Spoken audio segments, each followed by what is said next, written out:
You're listening to Searching for More, a podcast of the Diocese of Arlington. On this episode, Gina Lynch shares her compelling story about volunteering with the Gabriel Project, a diocesan effort that helps expectant mothers throughout their pregnancy. This Gabriel mom I'm still in touch with every now and then, and she's wonderful, and she's taught me so much. She already had a daughter, and she was in a sticky situation, and she had actually had an abortion in her past. And she'd actually seen the Gabriel Project banner before. This time, she saw the banner again, by the grace of God, and was like, I'm calling. Hear Gina's story of walking alongside this mother, providing assistance, developing a friendship, and what she learned from the entire experience. This episode's host is Billy Atwell, Chief Communications Officer of the Diocese. Gina, thank you for joining me on the podcast. Thank you. I'm happy to be here. So you got an interesting story that I'm looking forward to getting into, but talk a little bit about first what Gabriel Project is, and then how did you get into it? Sure. So the Gabriel Project is a ministry in this diocese, but it's also in other dioceses, and it's parish-based. And so we have there's advertisements in the bulletin, or there's banners you'll see at the local churches that say, pregnant, need help, call this number. And so basically, if a woman is in that situation or finds that she needs some sort of aid or help, she can call that number, and she'll be directed to the diocese, and then someone at the diocesan office, will talk with her, assess her needs a little bit, and then place her with a parish, usually within, near her location. Mm-hmm. And then from that, the coordinator at the parish will place her with a volunteer.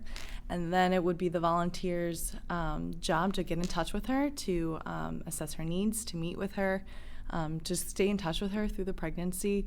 And how much that also varies. So it could be as once a week, just a text, or a call, or meeting up once a month. They encourage meeting up. And basically, to assess her needs, to walk with her through that pregnancy, whether it be the material needs, or her spiritual needs, or her emotional needs. And then through that, the volunteer working with their coordinator will usually go back to the parish and say, okay, this mom, we have an expectant mom at our parish who needs help. Like, these are the things she needs. And so I'm at St. Joseph's Parish, and they're great, and they're super generous. And so whenever we have a mom, we often put a ad in the bulletin, and then we get plenty of things. So if it's diapers, or if it's a pack and play, or if it's a gift card to Target, so we can get her the things that she needs, or baby clothes, or the little things, just to say, like, we're so excited for you, and we're happy to have you. That's got to be good for the parish, too, to have a specific mom to help. Sometimes you're asked to give to the ministry in general, and then you have specific stories you can maybe tell people that are helped. But to say, there is a mom who has this need, she's having twins, she needs a double stroller. Anyone have a double stroller? Or, the practical needs of diapers and wipes, those things, that's not unique to any one child, that's everybody. But to be able to actually help one mom, that's got to be good for the parish in addition to being good for the mom. Yeah, I think so. I mean, it's always easier to give of yourself when you know where you're giving to, and not just like this particular fund, but like this particular person who's here, who has a face, who's in contact with somebody from our parish. It's more personal. And it's easier too, because like, I just think of myself, like if there's a mom who has twins who needs a double stroller. Okay, well, like, I have a double stroller right now. I'm currently using it. I have 2 toddlers. But like, at a certain point I can be like, oh yeah, like, great. Like, I can give something of myself, because maybe at this point I can't donate money, or maybe I can't donate my time, or whatever. But right. To know that like there's a way that I can contribute that's beautiful and powerful, but also like right in my alley, Yeah. So. Now, you started working with the U.S. Conference of Catholic Bishops in their pro-life ministry there, and then you've worked out of that into the very hands-on ministry of working with Gabriel Project. Talk about how that change happened and what made you want to go and really roll your sleeves up? Sure. Well, part of that is just logistical. I had stopped working because I had a baby. Okay. And I was doing grad school at the time that I was working in the Office of Pro-Life Activities, which are great people, so shout out to them, and they're doing great work. What was your grad degree in? Master's of Theology in Marriage and Family Studies. Oh, great. Where did you get that? The John Paul II Institute. Oh, that's DC. great. Yeah, That's a great program. It's wonderful, but I won't do a plug for that now. But so I was there, and I was working part-time there while I was in grad school, and then I had my baby in July right after graduation. So it was like a break anyway. I wasn't going to continue working part-time, and commuting to DC is awful. So so it was a natural break anyway. And then at a certain point, my daughter was like 3 months, and I was like, okay, like, I have time, like, I'm blessed, I can stay home with her right now, but, like, I feel like I've recovered, like, I feel like I can do something. So, like, what does it mean that, I'm a stay-at-home mom right now and I have this time to give? I was also looking for part-time work from home still, and I do that, but I was also, like, understood that my baby sleeps pretty well, like, I have this time to give, what can I do? So I was looking for a charitable work, because also that I had done charitable work when I was in grad school and undergrad, and I saw how important it is for me. And so I was like, okay, we had moved to Reston. We were in Bethesda before. And so everything kind of got switched around. So I was like, okay, like, what can I do? Where can I give myself? Because it's also charity is an education for me personally. Like, I know that I need it. So I had that on the brain. And then obviously, having just had a baby, I was like very hyper aware, you could say, of like the vulnerability of pregnancy. Yeah. And just, caring for a newborn, and I'm blessed to have a supportive family and a supportive husband and all these things, but I can't imagine doing it by yourself. Or even if you have a partner, like, pregnancy can be really rough. You can be really sick, and people don't know you're pregnant, or maybe you don't want to tell people because, it is unexpected or whatever. And so it's just a really vulnerable time. And so I had that personal experience. And then, and I saw the ad in the bulletin for Gabriel Project, and I was like, okay, like, cool, this is like meeting, different desires. And then the other thing that was very clear to me was that I really loved working in the Office of Pro-Life Activities. I mean, like I said, they're great people. And they're doing fantastic work. They're creating resources, and they're creating guides and mentorship and all these things for each diocese and for the people at the parishes, which is important. But there's always this tension that I find working in an office setting. I'm type A, so full disclosure, type A, very organized, like, love this stuff. Like, I could sit at a desk 9 to 5. I mean, if I can do other things, that's great too. But like, I'm a student. Like, I was a student. Like, I flourish there. But like I said, there's always this tension. I think when doing nonprofit work, that the real transformative work often is the boots on the ground. Is like the people working with the vulnerable, with the poor. Without a doubt, yeah. Being the face of Christ for other people. And so, and this also, it doesn't mean that because I worked in the Office of Pro-Life Activities, I also definitely need to volunteer with the Gabriel Project or work in a pro-life ministry. Right, yeah. It's more just like I need to do charitable work. Like, I need to be in the face. Like, I need to see Christ's face. And where do I see that? In the face of the poor, in the face of those who need. And I grow too, because then, like, I realize my own poverty, my own need in front of them, and my own incapacity. And then you're like, oh shoot, like, okay, God, like, work with me, because I don't want to be an obstacle for your love either, And so then at least I'm in communication with God there. So, so with that, there was, I was happy to start to be a boot on the ground, to be a face to face, and hopefully, during my work at the Office of Pro-Life Activities, hopefully these resources are a source of truth for people. But hopefully also, like, working one-on-one with this person who may have never encountered these resources otherwise, had they not been in a situation of need, like, I can be, like, just a face for them, like, Christ, use me. Like, show her how much she's loved. Show her how much her baby is loved. And like I said, I hope I'm not an obstacle to that, personality and capacities. But that's powerful. One of the most, not to use the word again, but powerful parts of the pro-life movement, especially over the last, I'd say like 10, 15, maybe 20 years, is that initially, especially right after Roe v. Wade, there was, and for good reason, a huge focus on saving the baby. The baby's dying in an abortion. That is a tragedy. So, but there wasn't this real intensive focus on the woman, the mother of this child. And that's really changed a lot. And the pro-life movement has become so much more well-rounded in the resources, the programs, the volunteers like yourself who exist and serve in a capacity to help those women. And that has been very reassuring. It's also more Christ-like to think of everybody involved. And if a woman's considering an abortion, she's likely in a really tough spot in some ways, right? She's not necessarily being cavalier about it. Some maybe, but especially the women that come through Gabriel Project, they're suffering in some way, and that's the reason they're in this kind of panic mode. It's been very reassuring to see that and to see these women help, like for the reasons that you stated, that that she needs to know that she's loved. That love has been powerful because we've seen women come out of the program like that and actually go and then help others and find Christ, find the church and really be evangelized through it. It's been a fascinating evangelistic process as well. Talk about one of the stories. You talk about how transformative it is for the women and that their spiritual needs are being met. Talk about, and I understand there's some sensitivity to these stories and, certainly don't breach any confidentialities, but is there any story you can share with us about a woman who was helped and, what happened with her and her child? Sure.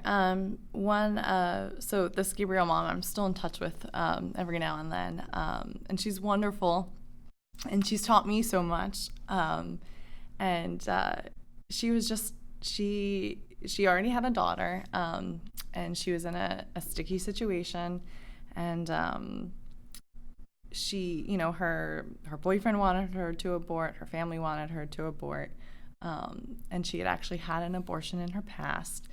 And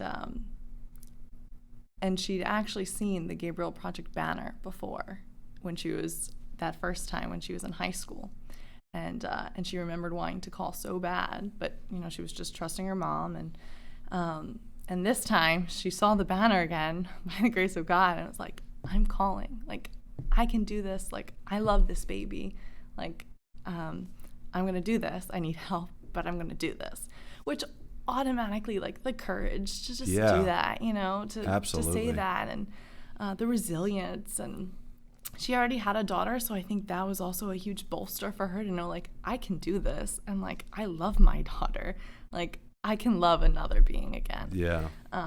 Despite like the ugliness of the situation.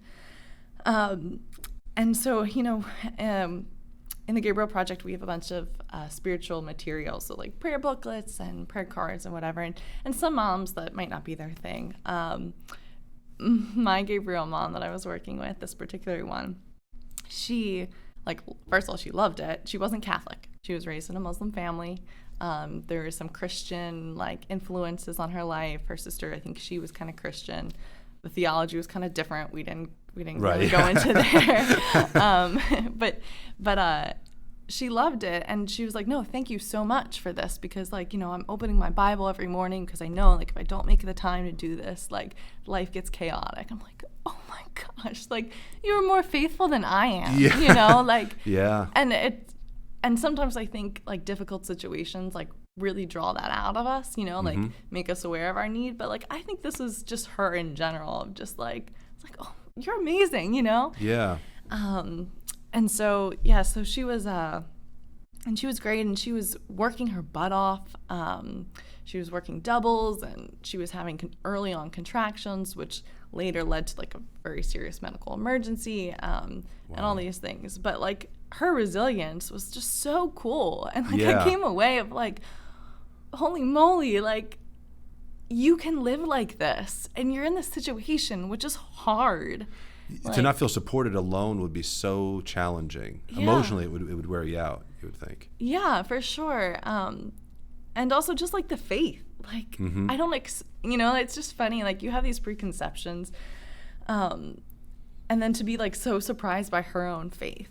Yeah. And you're like, wow, I'm leaning on your faith here. Like, shoot, maybe you should be a Bible teacher, you know? Like, and she was great. And we walked her through a few things that she needed. And then some people in the parish, like I said, are very generous. So, like, we got a slew of maternity clothes. And some fit, some didn't, whatever. But it was like, you know, I don't know if you can relate to this, but when you're a girl and you get new clothes, you're like, oh, this is so much fun, you know? Like, I remember when my wife got her first, like, full set of, like, maternity clothes, because it's finally you're finally comfortable, you know? Yeah. That was a big day. She was very, very, very excited.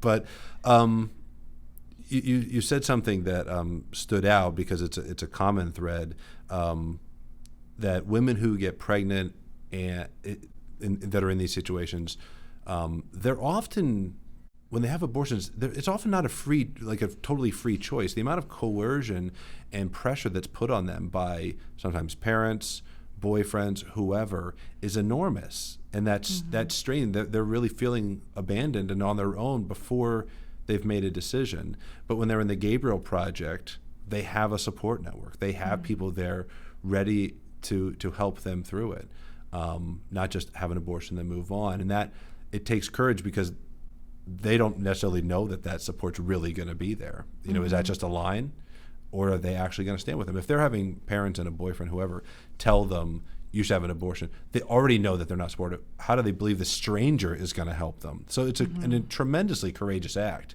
that the first thing they do is say, I might be on my own, but I'm going to do the right thing, and just hope that these people will actually help the way that they promise they will.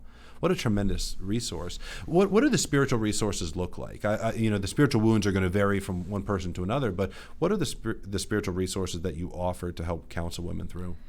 Sure. So a lot of that is directing back to the parish. So the Gabriel mom I was talking about, she wasn't Catholic. And so I'd invited her to go to Mass with me, because she couldn't go to her other church service because of something or whatever, and she desired to. She also had grown up going to Catholic Mass, like sleeping over at her friend's house and going to Catholic Mass, because it was the shorter of the services.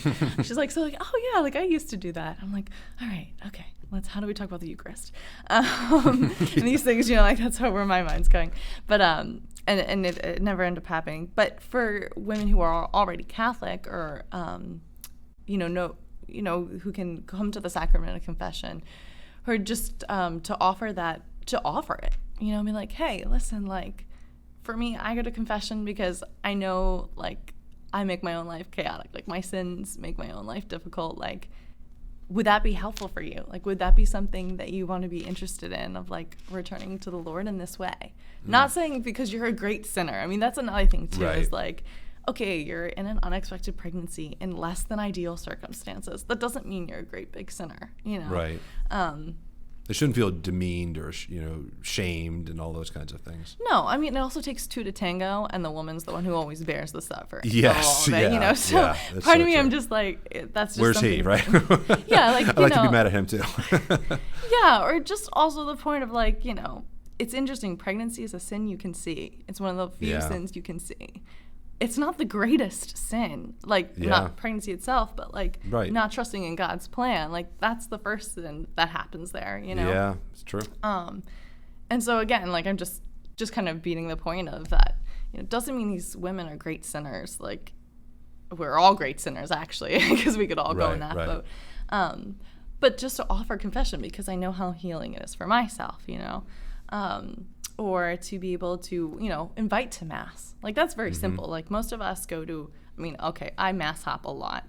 But a lot of people have, like, a specific Mass they go to every week. So it's super easy to say, hey, listen, I'm going to this Mass. Like, come with me, you know? And and if you really want to be generous, like, let's get donuts afterwards. You know, like, it's very simple. But they should feel welcomed and part of the community. Yeah, you know? 100%. I mean, their baby needs that. They need that. That's true. Like, that's very true. It takes a village kind of thing, you know? Yeah. And one thing you said I just want to, like, also give an example of is we were talking about the excitement for the baby, that, you know, the Gabriel Project might be their first and maybe only, hopefully not, but, like, place where they can, like, be excited about their baby. So it's interesting that, you know, the volunteer can say, do you have a name for the baby? Like, have you thought about this? Like, you know, just different things you can talk about that might be their only, like, point, like the only person asking them about these exciting parts of having a child. And That's true. I know some of the local parishes, we haven't done this yet, but they host baby showers. And now, it's a way to, gather the donations and give them to the mom, but it's also just fun. I mean, in our culture, like, you get Who doesn't pregnant like a and baby you have a shower? baby shower and like we celebrate you. And it's like, Yeah. okay, maybe these women wouldn't have had a baby shower elsewhere, but like you're having a baby, like let's celebrate that. Like you're a mother already, but like you're going to welcome this child. So like, let's throw a party, Yeah, like, yeah. like That's you're right. doing it. That's a good point. That joy, which is part of the faith in general, right? We're supposed to be a people of joy. It might be the only place they experience that. And how tragic that baby is met with sighs or frustration or anger by others. But when they approach someone through this ministry, they're met with joy and asked about the baby's name, the practicals that others don't want to think about because that makes it real. Mm-hmm. But with folks like you, that joy is able to come out. What a beautiful ministry. And it gets down, and it's so wide ranging, right? Some ministries are very practical and some are purely spiritual. This is such a mix of the two. We're trying to collect, like you said, goods that you're going to need and make sure they can get to their doctor's appointments, things like that, all the way to the other end of the spectrum of just spiritual needs and just simple joy, just being able to celebrate a special moment. What a beautiful thing. How has it impacted your faith life? You obviously had a strong faith life before this, but how has it impacted you personally? Well, I think part of it is like the example that I said in working with that mom. One, you realize like, well, even before that, like you realize your own incapacity. And I recently heard a priest, I think it was in the homily, say that to be poor is to be in need. Like poverty is to be in need. And often when I think of poverty, I think of material poverty, and I think of it somewhere else, like somewhere either in like an urban city or in like rural Africa, like that kind of material poverty. Because I don't know people who are super poor here, which they're here for sure, but I don't, it's in the shadows, we're not meeting. I don't, maybe we are actually, and I don't know it. That's true. So anyway, so when I conceptualize poverty, it's somewhere else. But to think of poverty this way, when there's vulnerability, there's poverty. Because if you're understanding poverty to be a need, when you're vulnerable, you're in need. And so that's spiritually, that is materially. And so in the face of these moms who are clearly in need, like very clearly in need with the specific needs and goals and desires, you also realize like, okay, maybe I can welcome my baby, like my children, and we're not in need of anything. But like I also realized like, in front of this mom who has a bigger prayer life than I do, I'm like, wow, I wish I was in relationship with God like that. Like I wish I was in communication more. And charity is always reciprocal. Like that's something too. So when I talk about my need to do charitable work, it's not just because, I have something to give other people. It's because like I need to be in front of the poor and the vulnerable. So I realize my dependency on God, Or like it's very simple. Maybe a mom has a very like difficult question to pose, like very simply, like, why did God give me this situation, And you're like, I don't know. Like I can't. Like I have an incapacity to answer, to fulfill that need that you have and that desire to, the situation. Like I can't do anything. I can't change your situation. I mean, I can try, and there's little things, like these donations and just being an emotional support, but I'm incapable, And when you reach that limit, you're also like, all right, Lord, like you are bigger than me. And I need you, and I'm just like a cog here. And just to kind of conceptualize that means like, okay, Jesus, like you take the keys. Like I'm here in the car with her. Like that's all I can do.